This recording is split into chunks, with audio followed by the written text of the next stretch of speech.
The chamber of the Galactic Council trembled with voices layered in arrogance and amusement, as if the fate of Earth were a trivial game to be played. High Chancellor Vorik, his scale fingers tapping against the crystalline table, sneered at the holographic projection of Earth rotating lazily before him. "A predator species trapped on its primitive cradle," he scoffed, the words drawing hisses of approval from the gathered delegates. "Its oceans boil with toxins, its skies are filled with pollutants, and yet they think themselves worthy of sovereignty. They will serve or perish. It is decided." A chorus of agreement followed, voices from 100 species sealing humanity's fate with a vote that carried no hesitation. Across the void, the people of Earth watched in disbelief as the alien decision was broadcast on every channel. It wasn't merely a declaration of annexation. It was a statement of contempt. There had been no negotiations, no attempts at diplomacy. Only the cold decree that humanity would kneel or be erased. Within hours of the vote, the Council made good on its promise. Orbital fleets darkened the skies above Earth's largest cities, descending with precise, merciless strikes. Towers of glass and steel crumbled in clouds of fire and smoke as entire districts vanished under the searing light of alien weapons. Millions died in minutes. The ground shook as screams filled the air, and families huddled together under collapsing rubble. News feeds flickered with the same horrific images. Children torn from their parents, streets littered with the burned remains of cars and homes, rivers of ash flowing through once bustling cities. The world stood still, watching death rain from the heavens, powerless to stop it. The Council believed this show of force would break Earth's will. Instead, it forged something darker. Deep within underground bunkers, amidst the chaos of evacuation and triage, the surviving leaders of Earth gathered in silence. Their faces were pale but resolute, their eyes fixed on reports flooding in from every corner of the planet. Entire cities were gone, but something far older than fear filled the room. Hatred. General Elias Kane leaned forward, his jaw clenched. "They think we're prey," he said softly, the words carrying a chilling finality.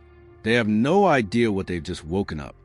Across the table, Dr. Mira Vance, head of Earth's clandestine defense program, spoke with a voice that trembled only with fury. "They think they've seen war. They haven't seen what humans do when you take everything from them." A single message was broadcast to the stars, carried on every frequency the Council could detect. It was short, unadorned, and terrifying in its simplicity. "We warned you. You will regret this." There was no plea, no threat, only a promise. On the Council's homeworld, the message was received and laughed at. Regret. Vorik jeered to his fellow delegates. "They have no fleets, no allies, and no understanding of true power. Let them rage. We will strip their world clean and leave them with nothing but their teeth and claws." His words drew approving laughter, but a faint unease rippled through the chamber, quickly dismissed. The Council underestimated the species they had just attacked. For centuries, humanity had survived by adapting to impossible odds, clawing its way back from disaster after disaster. Empires had risen and fallen on Earth long before the Council had even learned to navigate the stars. It was not brute strength that had carried humans to the edge of space. It was the cunning, the relentlessness, and the refusal to accept defeat that defined them. The surviving populations of Earth didn't cower. They rebuilt communication networks in hours, repurposed civilian industries into war factories, and quietly activated defense projects that had been dismissed as paranoia by the rest of the galaxy. Beneath the oceans, in the hollow cores of asteroids, in the dark side of barren moons, ships older than anyone outside of Earth even suspected began to wake.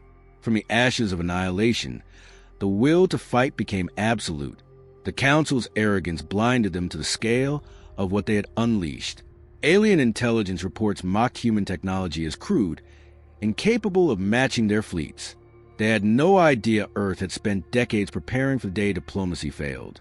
The streets of Earth buzzed with whispers of vengeance, not despair. The old divisions of nations and politics evaporated overnight. Farmers handed over their crops to feed soldiers. Engineers worked tirelessly to retrofit freighters into warships, and scientists turned every ounce of knowledge toward one goal: make the invaders pay. What the Council never understood was that humans do not fight for conquest. They fight for survival, for the people they love, for the homes turned to dust. And when pushed far enough, when a line is crossed beyond forgiveness, humanity becomes something far worse than any enemy the galaxy has ever known. The aliens laughed at the lone transmission Earth had sent, but far beyond their sensors, in places they never thought to look, humans were already preparing their answer, not with words, not with pleas, with a silence that promised only one thing: retribution. Engines ignited in the darkness of deep space, far from any alien eyes. Submerged shipyards beneath Earth's ocean surface in silence, releasing vessels that have been built in secret for decades. Massive hangars hidden inside hollowed asteroids open, launching ships shaped not for elegance, but for one purpose: war. Their hulls were angular and scarred from endless testing, weapons mounted in brutal configurations that made alien fleets look like toys. The humans had never boasted about these ships because they were not built to impress. They were built to kill. General Elias Kane stood on the command deck of the warship Vanguard, his voice cold and steady as he issued orders. Activate all fleets. All black programs are greenlit. We strike first, fast, and without warning. Across encrypted channels, hundreds of ship captains responded with a single word: acknowledged. Human technology, dismissed for centuries as backward, revealed its true face. Railguns capable of firing solid tungsten slugs at a fraction of light speed were mounted on rotating turrets. Orbital strike drones were preloaded with AI routines designed to outthink alien countermeasures. Engines burned with terrifying efficiency, using fuel compositions alien scientists had deemed impossible.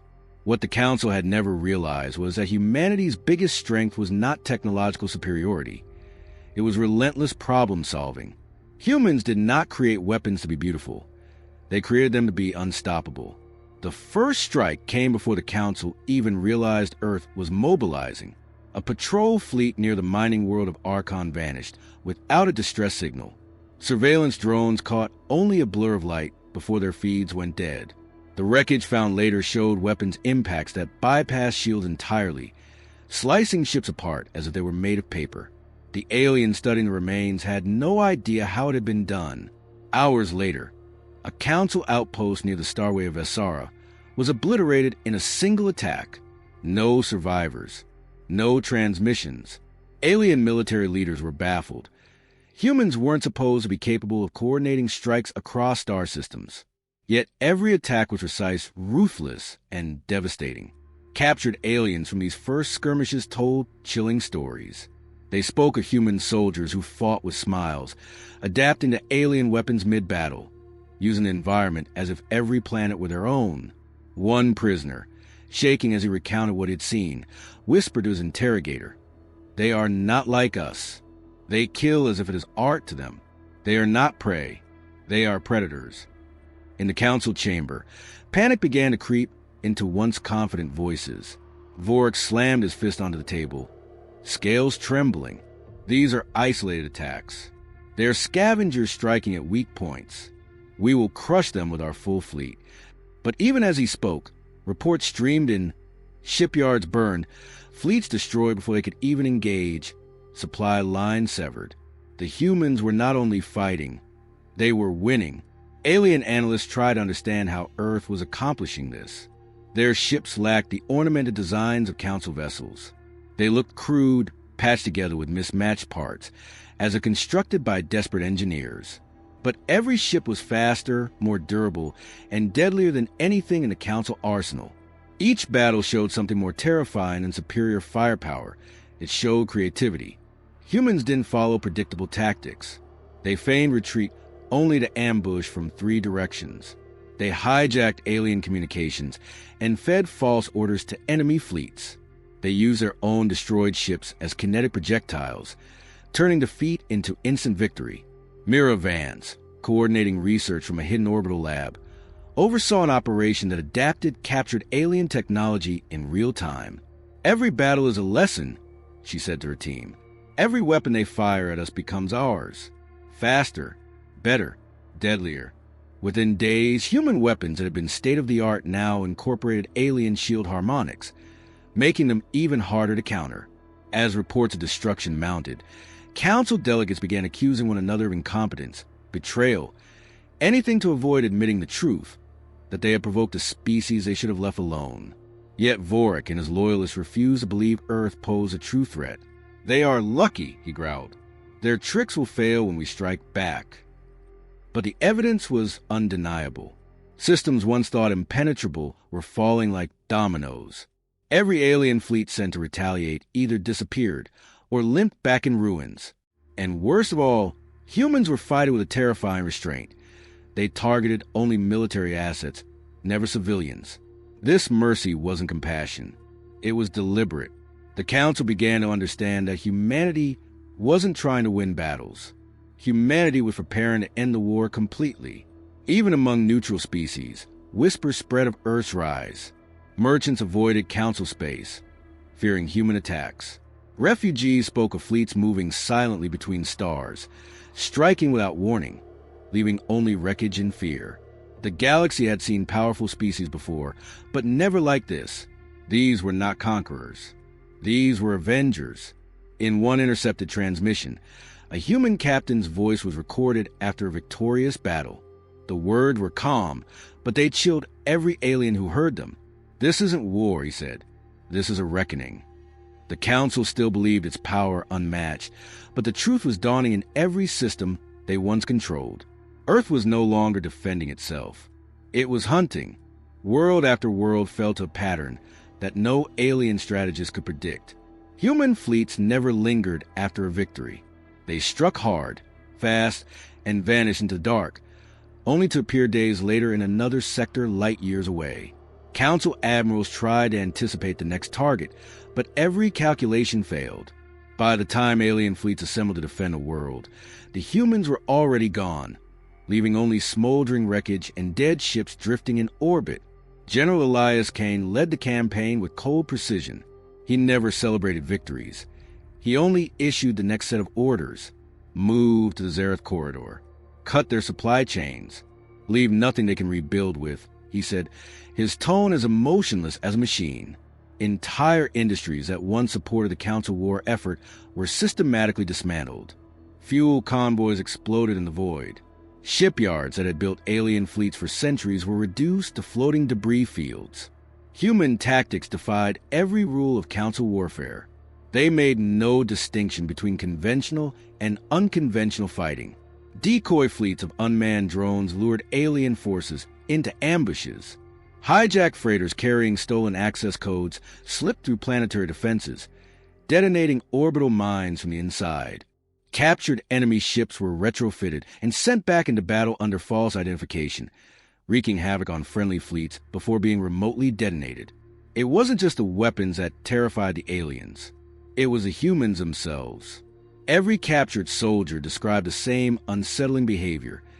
Human fighters never panicked, never hesitated. They fought with an unsettling calm, even when outnumbered. One alien commander confessed during interrogation, They enjoy the fight, not out of cruelty, but as if it is natural to them, as if they were born for this. Within weeks, entire sectors of Council space were effectively abandoned. Neutral species that once feared the Council now closed their ports to its fleets, unwilling to be caught in humanity's warpath. Smugglers began selling intelligence to humans, willingly betraying the Council in exchange for promises of safe passage. The galaxy was shifting, power slipping from the hands of those who had once ruled unchallenged. Vorik's anger boiled into desperation. The High Chancellor called for the unification of every remaining fleet, amassing what was left of the Council's military might into a single armada. "They will not defeat us if we face them head-on," he roared in the chamber, his eyes burning with hatred. "We are the Council. We are power itself." The armada, the largest fleet assembled in centuries, waited near the twin suns of Korath. The strategy was simple: overwhelm the humans with sheer numbers. But Kane had already anticipated this move. He studied the fleet's formation, found its weaknesses, and planned a response that no alien strategist could have imagined. When the battle began, humans didn't meet the Council head-on. Instead, waves of electromagnetic pulses blinded enemy targeting systems. Hacked satellites turned on their masters, relaying false commands. A massive kinetic strike, launched from light years away, hurled asteroid-sized projectiles through the fleet at relativistic speeds, ripping ships apart before they even realized they were under attack. By the time human warships emerged from stealth, the Council Armada was already crippled. The battle lasted less than an hour. Vorik's flagship was one of the first to be destroyed, consumed in a silent explosion that lit the void. What remained of the Council military fractured into panic. Some ships fled, abandoning their posts entirely. Others surrendered outright, broadcasting pleas for mercy. Humanity gave none. Fleet after fleet fell until nothing was left but wreckage drifting among the stars. Across alien worlds, the once proud banners of the Council were torn down by their own citizens. Entire planets rebelled, emboldened by humanity's victories. For centuries, the Council had ruled through fear. Now that fear belonged to the humans. Refugees whispered of a species that had become death itself, a force of nature that could not be bargained with or stopped. Mira Vance monitored every engagement from her orbital lab, her voice steady as she updated Kane. Their command networks are collapsing. Every intercepted message is chaos. We've broken them. Kane didn't smile. He only replied, "Then we finish it. No council, no empire. We end this war the way it should have ended when they first fired on us." The final stages of the campaign became less like battles and more like executions. Human fleets hunted isolated enemy ships like predators tracking prey, dismantling their remaining infrastructure piece by piece. Planets once loyal to the Council surrendered without resistance, their leaders terrified of what would happen if they didn't. By now, the entire galaxy understood one thing. Humans were not just another species fighting for survival. They were the reckoning that arrived when arrogance went too far. And they would not stop until the Council was erased from existence. The last survivors of the Galactic Council gathered in a shattered chamber, the great hall that once echoed with arrogance now filled with fear. Burned banners hung in tatters, and the delegates who remained avoided each other's eyes. They had heard the same reports for days: planetary defenses fallen, fleets annihilated, colonies cut off and left defenseless. No reinforcements were coming. There were no reinforcements left to send. Outside their windows, the stars burned brighter than usual. That light wasn't natural. It was a reflection of an armada unlike anything the galaxy had ever seen. Human warships, hundreds of them, surrounding the Council homeworld like silent predators. They did not hail. They did not issue ultimatums. They simply waited. A single transmission cut through every frequency in the system. The image that appeared wasn't a face, only the insignia of a united Earth fleet. A voice followed, calm, steady, and cold enough to freeze the room.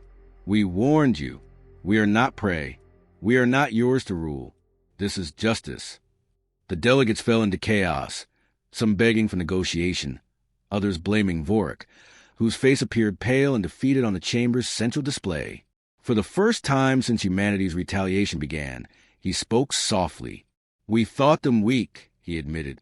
"We believed no one could touch us. We were wrong." There was no more time for words. The ground shook as the first kinetic strikes fell. No civilian targets were hit. Humanity did not slaughter innocents. Instead, precision bombardments tore apart the Council's military infrastructure, erasing weapons caches, command centers, and orbital defense grids. Ships stationed in orbit were cut down within seconds, shredded into drifting wreckage. In less than an hour, the seat of the Council's power was nothing but ruins. The survivors of the once mighty government stood in silence as the voice returned for the final time. "This war ends today. Remember this moment. We do not start wars. We end them." Across the galaxy, the message repeated on every channel. Worlds that lived in fear of the Council for generations saw the images of their fallen rulers, their fleets reduced to ash. For the first time in centuries, the galaxy was free of the Council's grip, and every species knew why. But freedom didn't bring comfort. The story spread quickly, carried on the lips of traders, refugees, and soldiers alike. They spoke of a species that did not conquer for gain, that showed restraint even in victory, but that would not forgive when pushed too far. Children of distant planets would grow up hearing the same warning whispered in the dark. Never anger the humans. They do not forget. They do not stop. General Elias Kane stood aboard the Vanguard, looking out at the ruins of what had once been the Council's greatest world. Mira Vance's voice came over the comms, quiet but certain. It's over. The galaxy will never see them the same way again. Kane gave no reply. He didn't need to. The humans had spoken with action, not words. And every star in the galaxy now bore witness to the simple, terrifying truth. Earth had been underestimated, and that mistake had ended an empire. No monuments would be built for the fallen council. Their name would be remembered only as a warning. The final transmission of the United Earth Fleet remained archived on every world that received it. A single line that said everything aliens needed to know about humanity. We are not the monsters you feared. We are worse, because we remember